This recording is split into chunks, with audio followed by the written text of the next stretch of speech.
সুপ্রিয় দর্শক, আসসালামু আলাইকুম। যে যেখানে আছেন আশা করি সবাই ভালো আছেন, সুস্থ আছেন। আজকের পর্বে আপনাদের জন্য নিয়ে আসলাম রুই মাছের মাথা দিয়ে আর মুগ ডাল দিয়ে মুড়ি ঘন্ট বিয়েবাড়ির সাথে করে দেখাবো আজকে আপনাদেরকে। এই রেসিপিটা খুব সহজ এবং পারফেক্টভাবে ঘরে থাকা উপকরণ দিয়ে করে নিতে পারবেন এই রেসিপিটা। আর এতটাই টেস্টি, মনে করবেন যে আপনারা বিয়েবাড়িতে যে স্বাদ ওই স্বাদটাই পাবেন যদি সেম রেসিপি ফলো করে আপনারা বাসায় রান্না করেন। আশা করি রেসিপিটা আপনাদের কাছে ভালো লাগবে। যদি রেসিপিটা ভালো লাগে সবাইকে রেসিপিটা A to Z দেখার জন্য অনুরোধ রইল। চলে গেলাম পুরো রেসিপিতে। মাছের মুড়ি ঘন্ট রান্না করার জন্য এখানে আমি 250 গ্রাম ডাল নিয়েছি। ডালটাকে ভেজে নেব, তবে বেশি ভাজবো না, একদম হালকা করে একটু ভেজে নেব।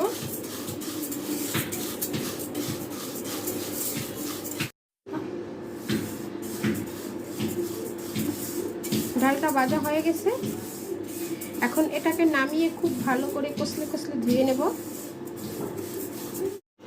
চুলায় পানি দিয়ে দিয়েছি কড়াইতে, পানিটা হালকা গরম হয়ে গেছে। এখন ডালটাকে আমি খুব ভালো করে ধুয়ে নিয়েছি, দিয়ে দিব ডালটা।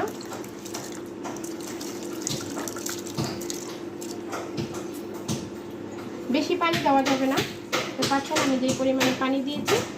এখন দিয়ে দিব একটা তেজপাতা। তেজপাতাটাকে মাঝখান থেকে একটু ছিঁড়ে 2 টুকরো করে দিয়ে দিলাম। অপেক্ষা করব ডালটা বলক আসা পর্যন্ত।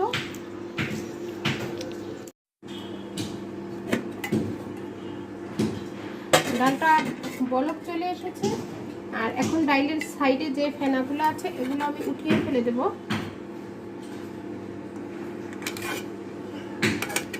অবশ্যই ফেনাটা উঠিয়ে ফেলে দেবেন। এখন এখানে দিয়ে দিব আমি 1/2 টেবিল চামচ লবণ, আর দিয়ে দিব হলুদের গুঁড়া। হলুদের গুঁড়া দিয়ে দিলাম 1/2 টেবিল চামচ। দিয়ে ডালটাকে আমি প্রায় 80% সেদ্ধ করে নেব। এই যে ডালটা দেখতে পাচ্ছেন 80% সেদ্ধ হয়ে গেছে। এই যে এখন আমি ডালটাকে চুলা থেকে নামিয়ে নেব। চুলায় কড়াই দিয়ে দিয়েছি, এখন দিয়ে দিব তেল। তেলটা একটু হালকা গরম হোক। এখন আমি এখানে কিছু মাছ নিয়েছি, আজকে আমি রুই মাছের মাথা দিয়ে করব। আর মাথাগুলোকে ছোট ছোট টুকরো করে কেটে নিয়েছি। লবণ, হলুদ আর কিছুটা শুকনো মরিচ দিয়ে, গুঁড়া মরিচ দিয়ে এটাকে মেখে নিয়েছি। এখন তেলটাও গরম হয়ে গেছে, আমি কড়াইতে দিয়ে দিব মাছগুলো, দিয়ে ভেজে নেব।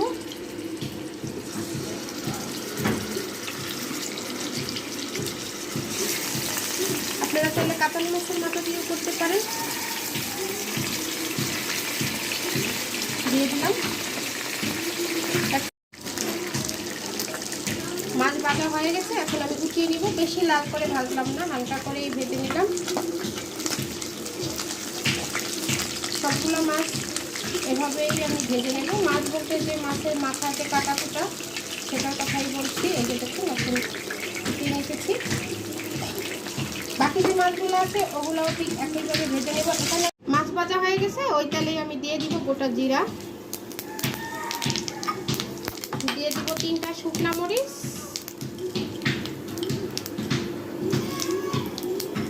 একটা কালো এলাচ, 3টা সাদা এলাচ, 2টা দারচিনি, কয়েকটা কালো গোলমরিচ দিয়ে দিলাম। এখন দিয়ে দিব পেঁয়াজ কুচি।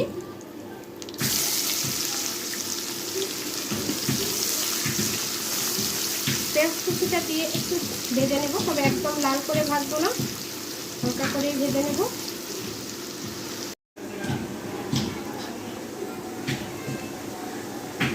পেঁয়াজটা ভাজা হয়ে গেছে, এখানে দিয়ে দিলাম আমি 1.5 টেবিল চামচ আদা রসুন বাটা।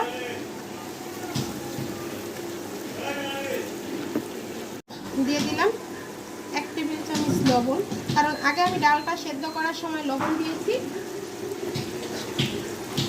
দিয়ে দিব এখানে ধনিয়ার গুঁড়া 1 টেবিল চামচ,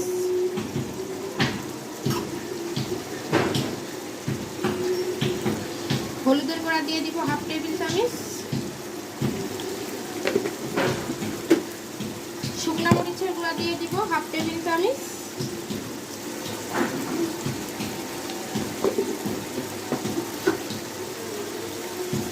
আর এখানে গরম মশলার গুঁড়া দিয়ে দিলাম 1/2 টেবিল চামচ, দিয়ে মশলাটাকে একটু খুব ভালো করে কষিয়ে নেব।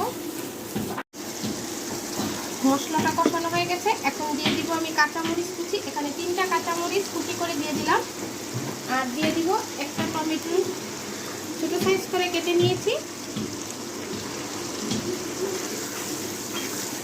টমেটো আর কাঁচামরিচটা দিয়ে আবার একটু কষিয়ে নেব।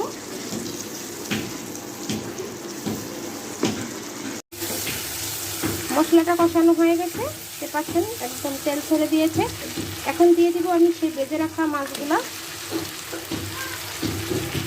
মাছগুলা দিয়ে মাছটাকে খুব ভালো করে একটু কষিয়ে নেব। মাছটাকে খুব ভালো করে কষিয়ে নিয়েছি। এখন আগে থেকে সেদ্ধ করে রাখা ডালটা দিয়ে দিব।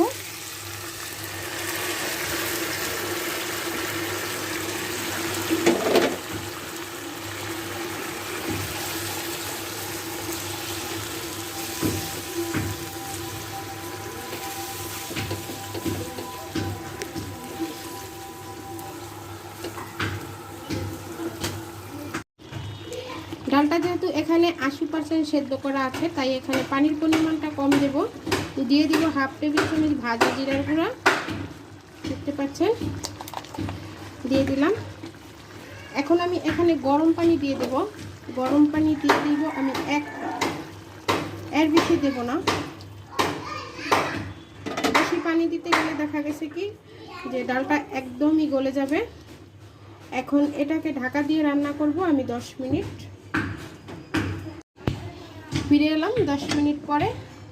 দেখতে পাচ্ছেন আমার এ পর্যায়ে তরকারিটা প্রায় হয়ে গেছে, যে ডালটা একদম সেদ্ধ হয়ে গেছে।